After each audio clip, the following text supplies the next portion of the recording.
नमस्कार मित्रांनो, आजच्या या धावपळीच्या जगात प्रत्येक जण नुसता गर्दीत मेंढरावानी पळायला लागलाय. कुणी कुणाच्या पुढं तर कुणी कुणाच्या मागं. पण खरं सांगू का, गर्दीचा हिस्सा होणं लय सोपं असतंय हो. पण त्या गर्दीतून छाती ठोकून बाहेर पडणं आणि उभ्या जगाला आपल्या मागं लावणं हे येड्या गडबडायचं काम नाही. आपल्याला आयुष्यात नुसतं नाव नाही कमवायचं, तर आपली एक अशी हवा पाहिजे की आपल्या नावाने समोरच्याच्या काळजाचा ठोका चुकला पाहिजे. लोकांना तुमची अशी काही चटक लागली पाहिजे की जशी सकाळी उठल्यावरती त्या वाफाळलेल्या चहाची लागते. तुमच्या शब्दाची, तुमच्या सोबतीची लोकांना इतकी ओढ वाटली पाहिजे की तुम्ही नसलात तर त्यांना करमलं नाही पाहिजे. आता तुम्ही म्हणाल हे कसं जमायचं? तर मित्रांनो, त्यासाठी नुसतं हाडवैद्यकीय डोकं चालून पुस्तकी ज्ञान पाजून उपयोग नाही, तर त्यासाठी काळजाचा वाघ आणि वागण्यात वाघाची ऐट लागेल. चला तर मग आज तुम्हाला 8 पॉवरफुल आणि आपल्या मातीतल्या गोष्टी सांगणार आहे, ज्या जर तुम्ही काळजावर कोरल्या ना, तर ही दुनिया तुमच्या नादाला लागल्याशिवाय राहणार नाही. नंबर 1, स्वतःची एक ब्रँड व्हॅल्यू तयार करा. बघा मंडळी, पहिली आणि सगळ्यात मोलाची गोष्ट म्हणजे आपली स्वतःची एक बाज आणि एक ब्रँड तयार करणं. आता ब्रँड म्हणजे काय हो? तर साधं आहे. तुमचं काम बोललं पाहिजे. तुम्ही शेती करा, एखादं दुकान टाका किंवा कुठं नोकरी करा, पण ते काम असं काही नादखुळा करायचं की अख्ख्या पंचक्रोशीत तुमच्यासारखं दुसरं कोणी नसलं पाहिजे. लोकांनी म्हटलं पाहिजे, भाऊ हे काम फक्त याच माणसाला जमणार, बाकी कोणाचं काम नाही. तुमची काम करण्याची पद्धत, तुमची जिद्द आणि तुमचा दर्जा इतका कडक ठेवा की तुमच्या जागी दुसरं कोणी येईल याचा विचार सुद्धा लोकांच्या मनात येता कामा नये. जेव्हा तुम्ही स्वतःला आपल्या कामात बाप माणूस म्हणून सिद्ध करताना, तेव्हा लोकांना तुमची सवय लागते. मग ते काम असो किंवा सल्ला, लोक 4 पावलं चालून तुमच्याकडे येणार. थोडक्यात काय, तर स्वतःची किंमत इतकी वाढवा की तुमची जागा घेण्याची कोणाची लायकी उरणार नाही. जेव्हा तुमचं नावच तुमच्या कामाची ओळख बनतं, तेव्हा लोक आपोआप तुमच्या सवयीचे गुलाम होतात. नंबर 2, शब्दाचा पक्का, व्यवहाराचा फक्कड. दुसरी महत्वाची गोष्ट म्हणजे शब्दाची किंमत. आपल्या गावरान भाषेत एक म्हण आहे, माणूस गेला की माती होतो, पण त्याचा शब्द कायम जिवंत राहतो. आजकाल कसं झालंय, लोक गरजेपुरतं गोड बोलतात आणि काम झालं की पालथी घागर ओततात. पण लक्षात ठेवा, ज्या माणसाच्या शब्दाला वजन नसतं त्याला समाजात कुत्रही विचारत नाही. तुमचा व्यवहार हा आरशासारखा स्वच्छ आणि शब्दाचा पक्का असायला हवा. जर तुम्ही एखाद्याला शब्द दिला की भाऊ हे काम होईल, तर मग आभाळ फाटलं तरी तो शब्द फिरता कामा नये. तुमचा शब्द म्हणजे समोरच्यासाठी काळजावरची रेघ असायला पाहिजे. जेव्हा लोकांचा तुमच्यावर असा लोखंडी भरोसा बसतो ना, तेव्हा त्यांना तुमच्याकडून कोणतीही स्टॅम्प पेपर किंवा कोर्टाच्या कागदपत्राची गरज भासत नाही. तुमचा एक हो शब्दच त्यांच्यासाठी लाख मोलाचा असतो. ज्या दिवशी तुमची ही विश्वासार्हता तयार होईल, त्या दिवशी लोक तुमच्या शब्दाचे आणि तुमच्या व्यक्तिमत्वाचे कायमचे वेडे होतील. कारण गाडी, पैसा येतो आणि जातो, पण एकदा गेलेली पत पुन्हा मिळत नाही. म्हणून शब्दानं आणि व्यवहारानं कायम फक्कड राहा. नंबर 3, बोल घेवडे नका होऊ, ऐकणारे बना. तिसरी आणि सगळ्यात लाख मोलाची गोष्ट म्हणजे नुसतं बोल घेवडं होऊन तोंड पाटीलकी करण्यापेक्षा ऐकणारे बनायला शिका. आजकाल कसं झालंय, प्रत्येकाला फक्त स्वतःच खरं करायचंय आणि स्वतःच रडगाणं गायचंय. पण खरं सांगू का, जगाला सांगणारे खूप भेटतात, पण शांतपणे ऐकून घेणारा माणूस लय दुर्मिळ असतो. जेव्हा तुम्ही समोरच्याचं म्हणणं, त्याचं सुख दुःख शांत चित्ताने ऐकून घेताना, तेव्हा त्या माणसाला तुमच्याबद्दल एक वेगळाच जिव्हाळा वाटायला लागतो. त्याला असं वाटतं की हा गडी माझ्या काळजाला हात घालणारा आहे, हा मला मनापासून समजून घेतोय.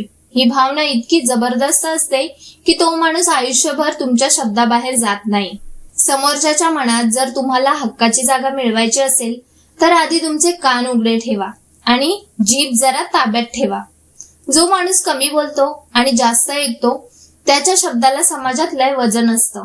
म्हणून लक्षात ठेवा, आधी समोरच्याचं सगळं ऐकून घ्यायचं, त्याला मान द्यायचा आणि मगच आपली तोफ डागायची. जो दुसऱ्याचा ऐकतो त्याचा ऐकायला ही दुनिया नेहमी तयार असते. नंबर 4, कायम उपलब्ध राहू नका. चौथी गोष्ट म्हणजे मंडळी, स्वतःची कदर वाढवायला शिका. आपल्याकडे एक साधी म्हण आहे, जिथं जास्त राबता तिथं नाही किंमत. आजकाल कसं झालंय, आपण कुणीही हाक मारली की धावत जातो. प्रत्येक फालतू गप्पाच्या अड्ड्यावर तासनतास बसून राहतो. पण लक्षात ठेवा, जी वस्तू बाजारात ढिगाण्यानं आणि सहज मिळते ना, तिला कुणी भाव विचारत नाही. तुमची उपलब्धता जर इतकी स्वस्त असेल की कुणीही उठावं आणि तुम्हाला कामाला लावावं, तर मग तुमची किंमत शून्य होणार. प्रत्येक कार्यक्रमाला किंवा कुणाच्याही फालतू गप्पांना हजर राहण्यापेक्षा आपल्या कामात मग्न राहा. आपली उपस्थिती ही लोकांसाठी एक इव्हेंट असली पाहिजे. जेव्हा तुम्ही लोकांपासून थोडं लांब राहता आणि स्वतःच्या प्रगतीवरती लक्ष देता, तेव्हाच लोकांना तुमची खरी किंमत कळते. लोकांना वाटलं पाहिजे की हा माणूस लय कामाचा आहे. तो सहजासहजी उपलब्ध होत नाही. तुमची कमतरता भासली की तुमची किंमत आपोआप वाढते. थोडं अंतरावर राहून स्वतःचा मान राखा. मग बघा, ही दुनिया तुमच्या एका भेटीसाठी कशी आसुसलेली असेल. तुमचं दिसणं दुर्मिळ ठेवा, म्हणजे तुमचं असणं मौल्यवान होईल. नंबर 4, संकट काळात सावली बना. कुणाच्याही संकट काळात त्याची सावली बनायला शिका. बघा मंडळी, जेव्हा आपल्याकडे पैसा, अडका आणि सुख असतं ना, तेव्हा आपल्या पुढं नाचणारे आणि भाऊ करणारे हजारो मिळतात. पण खरा माणूस तोच जो दुसऱ्याच्या डोळ्यात पाणी आल्यावर दाहून जातो. जेव्हा एखाद्यावर आभाळ फाटतं, जग त्याला पाठ दाखवतं, तेव्हा तुम्ही जर खंबीरपणे त्याच्या पाठीशी ढाल बनून उभे राहिलात ना, तर तो माणूस तुमचे उपकार जन्मभर विसरणार नाही. तुमची साथ ही त्याच्यासाठी एक आशेचा किरण असली पाहिजे. अडचणीच्या वेळी जो हात मदतीला येतो, त्या हाताची चटक आणि सवय माणसाला कायमची लागते. लोकांना असं वाटलं पाहिजे की काहीही झालं तरी माझा हा गडी माझ्या पाठीशी आहे. ही जी विश्वासाची शिदोरी आहे ना, तीच तुम्हाला लोकांच्या गळ्यातला ताईत बनवते. तुमची सोबत ही समोरच्याची गरज बनली पाहिजे. संकटात साथ देणारा माणूस लोकांच्या काळजात घर करतो, आणि एकदा का तुम्ही कुणाच्या काळजात घर केलं की मग ही दुनिया तुमची सवय कधीच सोडू शकत नाही. म्हणून सुखात मागे राहिला तरी चालेल, पण कुणाच्या दुःखात मात्र नक्की पुढे व्हा. नंबर 6, चेहऱ्यावर हसू आणि शब्दात आत्मविश्वास. तुमच्या चेहऱ्यावर कायम हसू आणि बोलण्यात जबरदस्त आत्मविश्वास असला पाहिजे. बघा, या जगात प्रत्येकाला स्वतःची दुःख आणि संकटे कमी नाहीत. अशात जर तुम्ही पण नेहमी रडगाणं गात बसलात, माझं कसं होईल, नशीबच फुटका आहे, असं म्हणत राहिलात, तर तुमच्या जवळ कुत्रही फिरणार नाही. लोकांना रडकी माणसं अजिबात आवडत नाहीत. तुमचं व्यक्तिमत्व असं कडक असलं पाहिजे की समोरचा माणूस कितीही टेन्शन मध्ये असला तरी तुमच्याशी 2 मिनिटं बोलल्यावरती त्याचं अर्ध दुःख हलकं झालं पाहिजे. तुमच्या शब्दात ती ताकद आणि चेहऱ्यावरती ते तेज असलं पाहिजे, जे बघून समोरच्याला उभारी मिळेल. जेव्हा लोक तुमच्या सहवासात येतात आणि त्यांना उत्साह वाटतो, तेव्हा तुमची सकारात्मक ऊर्जा त्यांना चुंबकीय शक्तीसारखी खेचून घेते. मग त्या माणसाला तुमची सवय लागते. त्याला वाटतं की या गड्याशी बोललो की मन कसं प्रसन्न होतंय. म्हणून संकट कितीही मोठी असू द्या, ती काळजाच्या कोपऱ्यात ठेवा आणि जगासमोर येताना मात्र अशा थाटात या की तुमची ही पॉवरफुल स्टाईल पाहूनच निम्म जग तुमच्या प्रेमात पडलं पाहिजे.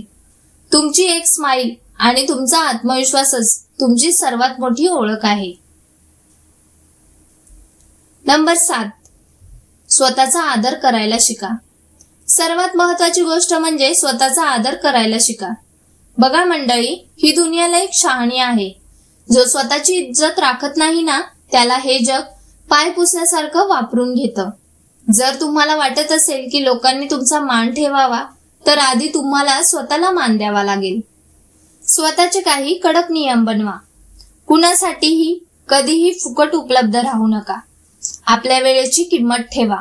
जो माणूस स्वतःच्या वेळेची किंमत ठेवत नाही, त्याच्या आयुष्याचीही माती व्हायला वेळ लागत नाही. जेव्हा तुम्ही नाही म्हणायला शिकता आणि स्वतःच्या तत्वावरती ठाम राहता, तेव्हा लोकांच्या नजरेत तुमची एक वेगळीच डॅशिंग इमेज तयार होते. लोकांना वाटलं पाहिजे की हा गडी आपल्या तालावर चालणार नाही. याचे स्वतःचे काहीतरी नियम आहेत. जेव्हा तुम्ही स्वतःला मान देता तेव्हा हे जग आपोआप तुमच्या समोर नतमस्तक होतं. तुमची हीच ताठकणा असलेली वृत्ती लोकांना तुमच्याकडे आकर्षित करते. लक्षात ठेवा, जो स्वतःचा राजा असतो त्याला जग मुजरा करतो. म्हणून आधी स्वतःच्या नजरेत हिरो बना, मग बघा ही दुनिया तुमच्या नादाला कशी लागते ती. स्वतःची किंमत स्वतः ठरवा, म्हणजे हे जग तुम्हाला कधीच कमी लेखणार नाही. नंबर 8, दुसऱ्याच्या प्रगतीवरती जळू नका, कौतुक करा. 8वी आणि सर्वात मनाला भिडणारी गोष्ट म्हणजे मंडळी, दुसऱ्याच्या प्रगतीवरती जळणं सोडा आणि मनापासून कौतुक करायला शिका. बघा, आजकाल कसं झालंय, लोकांच्या डोळ्यात स्वतःचं दुःख कमी आणि दुसऱ्याचं सुख जास्त खुपायला लागले. शेजारचा प्रगती करतोय म्हटलं की निम्म्या लोकांच्या पोटात गोळा येतो. पण लक्षात ठेवा, जो दुसऱ्याच्या यशावर जळतो ना, त्याची प्रगती तिथेच थांबते. खरा मोठा माणूस तोच असतो जो दुसऱ्याला मोठं करण्यात धन्यता मानतो. जेव्हा तुम्ही एखाद्याच्या मेहनतीचं आणि यशाचं भर चौकात कौतुक करता तेव्हा तुमचं मन किती दिलदार आहे हे जगाला कळतं. लोकांना अशा मनाच्या माणसाची ओढ लागते, ज्याच्याकडे गेल्यावरती आपल्याला कमीपणा वाटत नाही तर प्रोत्साहन मिळतं. तुमचं मन इतकं मोठं ठेवा की दुसऱ्याच्या सुखात तुम्हाला स्वतःचं सुख दिसलं पाहिजे. जो दुसऱ्याच्या आनंदात आनंदी होतो असा माणूस लोकांना जीवापाड आवडतो आणि मग लोक तुमच्यावर जीवापाड प्रेम करायला लागतात. थोडक्यात सांगायचं तर, कोणाचा कॅन म्हणजे मत्सर करण्यापेक्षा त्याचे कान धरून त्याला शाबासकी द्या. मग बघा ही दुनिया तुमच्यासाठी कशी वेडी होते ते. तुमची ही दिलदारगिरीच तुम्हाला लोकांच्या मनात अजरामर करेल. तर मित्रांनो, लोकांना आपली सवय लावणं म्हणजे कोणावरती जादू करणं नाही, पण स्वतःला इतकं पॉवरफुल बनवणं आहे की तुमची अनुपस्थिती समोरच्याला अस्वस्थ केली पाहिजे. लक्षात ठेवा, कोळसा घासून कधी हिरा होत नाही, तसंच नुसतं बोलून कुणी मोठा होत नाही. त्यासाठी हे 8 नियम रक्ताच्या थेंबाथेंबात भिनवावे लागतात. दुनिया काय म्हणते यापेक्षा माझं काळीज काय म्हणतंय यावर जो चालतो ना, तोच खरा गडी. स्वतःला असं घडवा की लोकांनी तुम्हाला शोधत आलं पाहिजे. तुमची एक भेट मिळावी म्हणून त्यांनी रांगेत उभं राहिलं पाहिजे. ज्या दिवशी तुमचा शब्द ही लोकांची गरज बनेल त्या दिवशी समजायचं की तुम्ही जग जिंकले. स्वतःवर विश्वास ठेवा, कामाशी प्रामाणिक राहा आणि माणुसकी कधी सोडू नका. मग बघा, हे अख्खं जग तुमच्या पायावरती पाऊल ठेवून चालल्याशिवाय राहणार नाही. आणि मंडळी, तुम्हाला जर माझा आजचा व्हिडिओ आवडला असेल तर एक लाईक नक्की करा आणि चॅनलला सबस्क्राईब करायला विसरू नका. धन्यवाद.